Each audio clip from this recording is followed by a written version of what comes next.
Welcome to our channel Photon Boost. Hello students, welcome to our channel Photon Boost. मेरा नाम है यशपाल मीना और मैं आपको पढ़ाऊंगा हिस्ट्री। आज हम लेने जा रहे हैं क्लास 10th हिस्ट्री का first chapter the rise of nationalism in Europe part first, जिसमें हम इस चैप्टर के इंट्रोडक्शन के बारे में जानेंगे कि इसमें क्या क्या है। So let's start. So before we talk about the nationalism in Europe, we must know nationalism itself. What is nationalism? So nationalism, I wrote a simple definition here. The feeling of oneness, brotherhood, love for the country is called as nationalism. क्या होता है ये? Oneness. When you are sharing a common identity.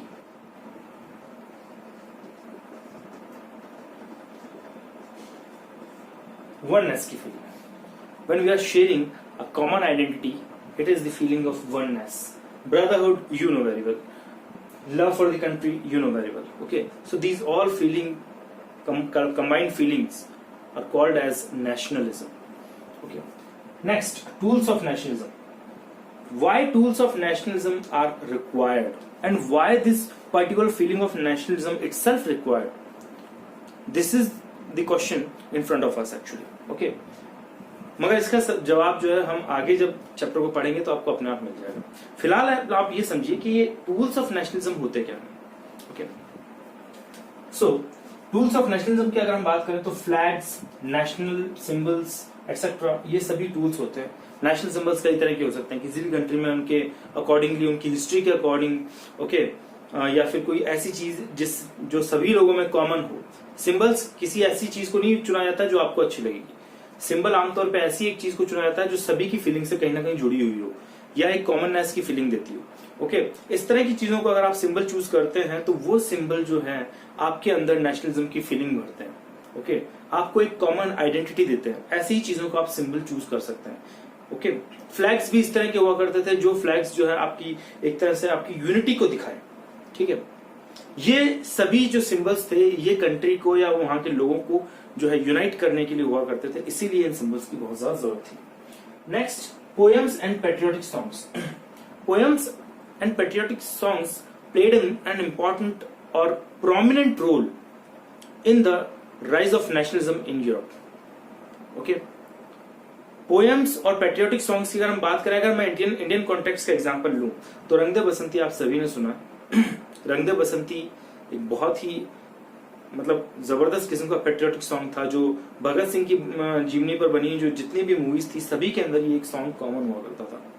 ठीक है, इस song की बड़ी value हो जाती है क्योंकि ये सॉन्ग आपके अंदर एक अलग ही तरह की पेट्रियोटिज्म की भावना को जो है जन्म देता है।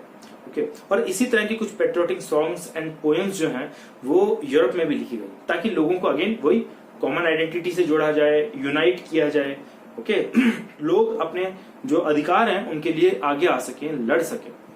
इसके लिए इन पेट्रियोटिक फीलिंग्स का होना बहुत ज्यादा जरूरी था।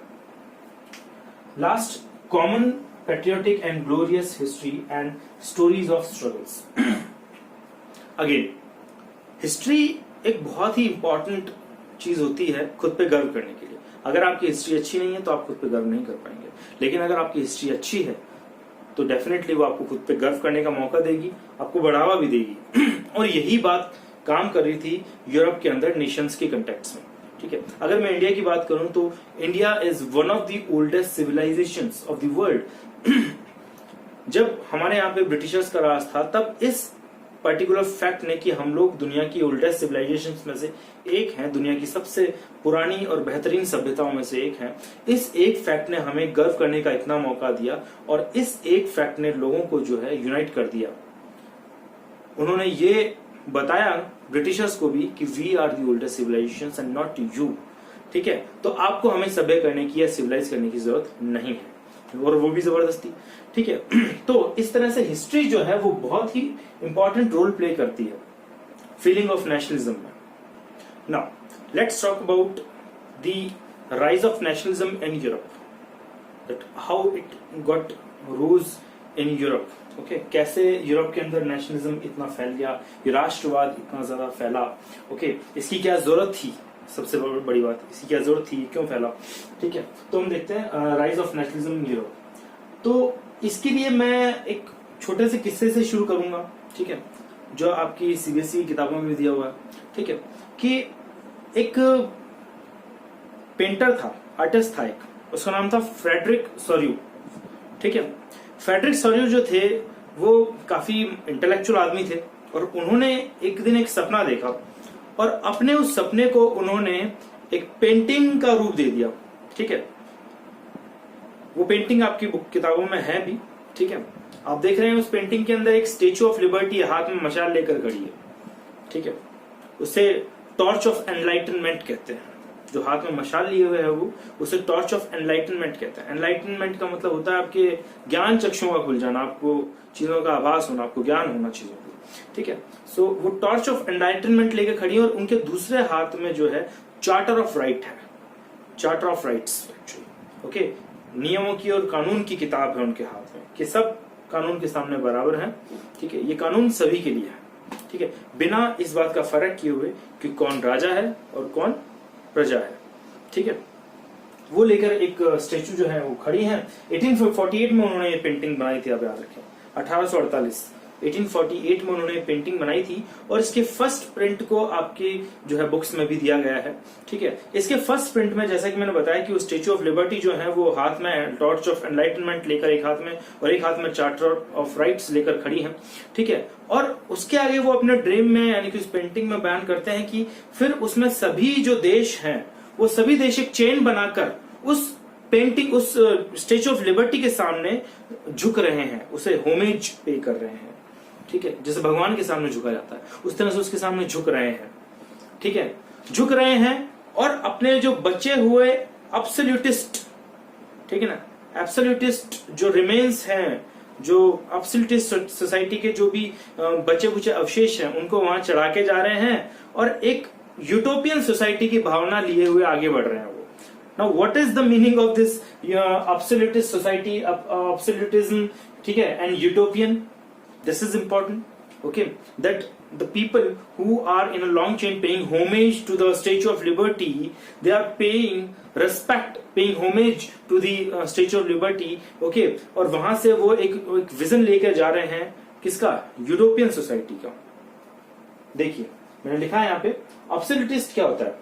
Basically a rule without any restraints on power. इसका मतलब होता है कि बिल्कुल अनकंट्रोल्ड राज, ठीक है, बिना किसी कंट्रोल के एक राज। बेसिकली ये जो टर्म है ये यूज किया जाता है तब की मोनार्कियल व्यवस्थाओं के लिए, ठीक है, जो राजशाही उस समय हुआ करती थी उसके लिए ये पर्टिकुलर वर्ड जो है यूज किया गया है, एब्सोल्यूटिज्म, ठीक है, क्योंकि वो एब्सोल्यूट थे, बिल्कुल पूरी पावर उनके हाथ में थी, उनकी जबान ही थी कानून, तो अपने आप ही एब्सोल्यूट हो गए, कोई और कानून नहीं। हमें जो अच्छा लगा अच्छा, हमें जो बुरा लगा वो बुरा, बात खत्म, ठीक है। तो ये होता है एब्सोल्यूटिज्म, और ये तब की मोनार्कियल जो उनकी जो व्यवस्था थी उसके लिए यूज किया गया, राजाओं का राज। कोई कानूनों की किताब नहीं हुआ करती थी, वो कानून होते भी थे तो वो सिर्फ निचले लोगों के लिए हुआ करते थे, ठीक है, ना कि खुद नोबेलिटी के लिए, क्लर्जी के लिए, एरिस्टोक्रेसी के लिए, ठीक है। तब की सोसाइटी को हम 3 पार्ट्स में डिवाइड करते हैं, और इन तीनों ही पार्ट्स को जो है कानून नहीं होते थे, बल्कि कानून किसके लिए हुआ करते थे? कानून होते थे सबसे निचले जो अनप्रिविलेज्ड क्लास जिसे बोला करते थे, ठीक है, उनके लिए सारे नियम, कायदे, कानून, टैक्सेस वैक्सेस सब उनके लिए हुआ करते थे, इसीलिए एब्सोल्यूटिज्म बोलते हैं। यूटोपियन क्या होती है?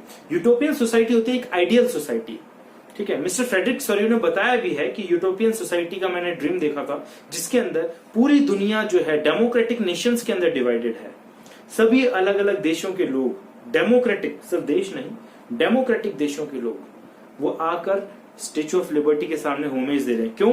क्योंकि she is building the torch of enlightenment, okay. अब हम बात करेंगे फ्रेडरिक सोर्यू के उस सपने के बारे में, उस ड्रीम के बारे में जो उन्होंने देखा और जिसको उन्होंने पेंट किया 4 प्रिंट्स के अंदर। जैसा कि मैं आपको फ्रेडरिक सोर्यू के बारे में बता चुका हूं कि वो एक पेंटर थे और उन्होंने एक सपना देखा और उसे एक्चुअली पेंटिंग में बना डाला, ठीक है। और उसी पेंटिंग का जो फर्स्ट प्रिंट है वो आपकी किताबों में भी दिया हुआ है, ठीक है। तो वो सपना था क्या? असल में वो सपना था कि अलग अलग देश के लोग जो है, अलग अलग कंट्री के जो लोग हैं, वो स्टेच्यू ऑफ लिबर्टी के सामने जो है होमेज अपना पे करते हुए एनलाइटन होते हुए आगे बढ़ रहे हैं और अपने जो ऑब्सोल्यूटिस्ट सोसाइटी है उसको पीछे छोड़ रहे हैं और एक यूटोपियन कल्चर की तरफ आगे बढ़ रहे हैं। यूटोपियन कल्चर का कहने का मतलब है कि एक आइडियलिस्टिक सोसाइटी की तरफ आगे बढ़ रहे हैं, एक ऐसी सोसाइटी जिसमें एक डेमोक्रेटिक वर्ल्ड हो, ना कि कोई किसी भी तरह का ऑब्सोल्यूटिज्म हो, ठीक है, किसी तरह की नोबैलिटी हो या क्लर्जी हो, इस तरह का सिस्टम ना हो, इक्वालिटी हो, फ्रेटर्निटी हो, ठीक है, एक इक्वालिटी हो, फ्रेटर्निटी हो, इस तरह के यूटोपियन सोसाइटी की तरफ आगे बढ़ रहे नेशन। और इस पूरी एक चेन के अंदर सबसे पहले नंबर पे उन्होंने फ्रेडरिक सोर्यू ने जो है दिखाया है अमेरिका और स्विट्जरलैंड को। इससे ये पता लगता है कि 1848 तक अमेरिका और स्विट्जरलैंड दोनों नेशन स्टेट्स में कन्वर्ट हो चुके थे, ठीक है, और फ्रांस भी कन्वर्ट हो चुका था एक्चुअली, ठीक है। तो अमेरिका और स्विट्जरलैंड को फॉलो कर रहा है फ्रांस अपने रेवोल्यूशनरी ट्राइकलवे के साथ में। नंबर 2 के ऊपर, नंबर 3 के ऊपर हम देखते हैं कि उनको फॉलो कर रहा है जर्मनी, यानी कि जर्मनी भी बढ़ रहा है एक नेशन या एक डेमोक्रेटिक नेशन बनने की तरफ, ठीक है, एक फ्रेटर्निटी वाले नेशन की तरफ बढ़ रहा है जर्मनी भी, क्योंकि 1848 यानी कि जब तक ये पेंटिंग नहीं बनी थी या फिर जब तक ये पेंटिंग बनी थी एक्चुअली, तब तक जर्मनी एक नेशन में कन्वर्ट नहीं हुआ था। जर्मनी एक्चुअली उसका ज्यादातर हिस्सा प्रूशिया के अंडर था। प्रूशिया वहां का सबसे रॉयल और सबसे बड़ा स्टेट था, सबसे पावरफुल स्टेट था। तो जर्मनी तब तक जो है एक कंप्लीट नेशन बन नहीं पाया था, ठीक है। हालांकि इस पेंटिंग के बनने के बाद में जर्मनी भी एक कंप्लीट नेशन के तौर पे सामने आया, ठीक है। खैर, चौथे नंबर पर जर्मनी के बाद में जो है उसे फॉलो कर रहे हैं Austria, England, Ireland, Poland, Hungary and then Russia, ठीक है। रशिया का तो हम देखते हैं कि 1917 तक रशिया जो है पूरी तरह से एक नेशन वर्ल्ड में एक नेशन स्टेट में कन्वर्ट नहीं हो पाया था, ठीक है। तो वर्ल्ड वॉर फर्स्ट तक भी, क्योंकि 1914 में वर्ल्ड वॉर फर्स्ट हुआ था, ठीक है, और उसके बाद में 1917 में वहां पर जो है रशियन रेवोल्यूशन का होना दिखता है हमें, ठीक है। 1917 में जब रशियन रेवोल्यूशन हुआ उसके बाद में रशिया एक नेशन स्टेट में कन्वर्ट हुआ, ऑल्दो वहां पे कम्युनिज्म था, but that's not our topic actually, okay. तो हम बात कर रहे हैं इस पेंटिंग के बारे में कि इस पेंटिंग में बेसिकली फ्रेडरिक सोर्यू ने दिखाया है कि एक दिन आएगा जब सारी दुनिया जो है एक डेमोक्रेटिक सोसाइटी, एक यूटोपियन सोसाइटी बनने की तरफ बढ़ेगी। और ये जो कल्चर आज जो चल रहा है, तब का कल्चर जिसकी मैं बात कर रहा हूं, उस टाइम पे वहां पे जैसा कि मैंने बताया कि मोनार्कियल कल्चर था, डायनेस्टिक कल्चर था। लोग इस मोनार्कियल डायनेस्टिक एब्सोल्यूटिज्म को छोड़कर एक आइडियलिस्टिक सोसाइटी, जिसे हम यूटोपियन सोसाइटी भी कहते हैं, उसकी तरफ बढ़ेगा, ठीक है। तो ये उन्होंने अपने ड्रीम में दिखाया था। और उन्होंने न सिर्फ इतना बल्कि ये भी दिखाया कि इसकी शुरुआत भी हो चुकी है। अमेरिका और स्विट्जरलैंड को पेंट करना उस पेंटिंग के अंदर ये शो करता है कि इस ड्रीम की शुरुआत भी हो चुकी थी। और मिस्टर फ्रेडरिक सोर्यू को भी यकीन था कि एक दिन हम लोग यूटोपियन वर्ल्ड की तरफ बढ़ेंगे, जो कि हम बढ़े भी। So students, nationalism brought some huge and prominent changes in the European society. Okay, it changed the whole political and social systems of Europe. Okay, and nationalism actually ended the dynastical monarchical culture of Europe, which was very famous at that time. जो monarchical और dynastical culture था वो राजाओं का राज था। Louis 16, tsar, okay, queen in Britain, okay, so these all were the part of that monarchical dynastical system. यहाँ इनकी जबान का ही कानून हुआ करता था, और कानून सिर्फ एक अनप्रिविलेज्ड क्लास के लिए हुआ करता था, जो बिल्कुल दबे कुचले लोग थे, जो लेबरर्स थे, फार्मर्स थे, उनके लिए हुआ करता था। और जो अपर तीन सोसाइटीज, जो अपर क्लासेस थी, जो तीन अपर क्लासेस थी, नोबेलिटी, एरिस्टोक्रेसी, क्लर्जी, ये इनके ऊपर राज किया करती थी। तो ये सारा का सारा सिस्टम नेशनलिज्म के यूरोप में आने से खत्म हो गया, ठीक है। कैसे खत्म हुआ ये हम आने वाले लेक्चर्स में बात करेंगे, ठीक है। बट अब मैं आपको एक जो एक प्रोमिनेंट फिलोसोफर थे उस समय के फ्रांस के, उनके बारे में बताना चाहूंगा। मिस्टर अर्नस्ट रेनन जो थे, उन्होंने 1882 के दौरान पेरिस की एक यूनिवर्सिटी में बहुत ही अच्छा लेक्चर दिया था, और उन्होंने उस लेक्चर में नेशन की डेफिनेशन एक्सप्लेन की थी, जो कि काफी लंबी चौड़ी और काफी खूबसूरत डेफिनेशन थी। तो मुझे उस डेफिनेशन की 2 लाइनें बड़ी पसंद आई, जो मैंने आपके लिए यहाँ पे लिखी हैं। Nation is a large scale solidarity, its existence is a daily plebiscite. Nation is a large scale solidarity, solidarity का मतलब होता है कि हम आपके साथ मिलकर खड़े हैं, कंधे से कंधा लगाकर, कहीं भी आप अकेले नहीं हैं, ठीक है। यानी कि हम अगर नेशन हैं तो हम एक दूसरे के साथ हैं। और प्लेबिसाइट का मतलब होता है वोट, जो हम अपनी मर्जी से दे रहे हैं, हम अपनी मर्जी से इस नेशन का हिस्सा हैं, हम किसी की जबरदस्ती के शिकार नहीं है। प्लेबिसाइट का मतलब ये था कि हम अपनी मर्जी से इस नेशन से जुड़े हुए हैं, हम अपनी मर्जी से इस नेशन का पार्ट है। यही मतलब होता है प्लेबिसाइट का। तो ये मेरा लेक्चर था पूरा। इस लेक्चर के बाद में आगे आने वाले टाइम में अभी मैं आपको डेली लगभग आपको जो है इस चैप्टर के बाकी के लेक्चर्स भी प्रोवाइड करवाऊंगा। और इस लेक्चर की भी पीडीएफ जो है हमारे ऑफिशियल टेलीग्राम चैनल जो फोटोन बूस्ट का है उसके ऊपर अवेलेबल है। आप वहां से चाहें तो डाउनलोड कर सकते हैं मेरे डिटेल्ड नोट्स, ठीक है। इसी के साथ साथ अगर आपको वीडियो पसंद आए तो please do like, share and subscribe our channel, right? And for further updates, please press the bell icon. Thank you so much.